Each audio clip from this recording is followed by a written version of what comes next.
ஆனா இது மட்டும் கிடையாதுங்க. நம்ம டெய்லி சாப்பிடுற சாப்பாட்டிலேயே காய்கறிகள் பழங்கள்ல அதிகமான சுகர் இருக்கு. குளுக்கோஸ், ஸ்ட்ரக்டோஸ், பிரக்டோஸ்ன்ற ஃபார்மேஷன்ல எது இதுல எவ்வளவு ஸ்பூன் இருக்குன்னு சொல்றேன், நோட் பண்ணிக்கலாம் வாங்க. தினமும் விரும்பி சாப்பிடுற வாழைப்பழத்துல 1 இல்லைங்க 2 இல்லைங்க 3 டீஸ்பூன் ஃப்ரக்டோஸ் இருக்கு. 2 மாம்பழங்க, நம்ம விரும்பி சாப்பிடுற மாம்பழத்துல 1 இல்ல 2 இல்ல 11 டீஸ்பூன் ஃப்ரக்டோஸ் இருக்குங்களா. அதாவது பால் குடிச்சாதான் தூங்குவேன்னு அடம் பிடிக்கிற மக்களே, அதுவும் சக்கரை போட்டு கலக்கி கலக்கி குடிக்கிறீங்களே, அதுல 3 டீஸ்பூன் லாக்டோஸ் இருக்குங்க.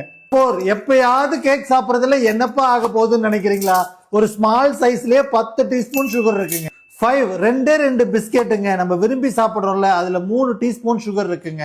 ரஸ்க் சாப்பிட்டீங்கன்னா 1.5 டீஸ்பூன் தான் இருக்கு. நம்பர் 6 கேன் சோடாங்க, 10 டீஸ்பூன் இந்த ப்ரிசர்வேட்டிவ் ட்ரிங்க்ஸ்ல இருக்கு, பார்த்து கவனமா யூஸ் பண்ணுங்க. நேச்சுரலா சாப்பிடுற சாப்பாட்டுலயே உடம்புக்கு தேவையான எனர்ஜிக்கு நிறைய சுகர் ஐட்டம் இருக்குங்க. தேவையில்லாத இந்த மாதிரி சுகரை ஆட் பண்ண வேணாம், குறைச்சிக்கிறது ரொம்ப நல்லதுங்க. காமனா உங்களுக்கு பிடிச்ச ஐட்டம் என்ன சாப்பிடுறீங்கன்றத கீழே கமெண்ட் பண்ணுங்க, அதுல எவ்வளவு டீஸ்பூன் இருக்குன்னு நான் சொல்றேன். Just for the information, doctor Ram physio.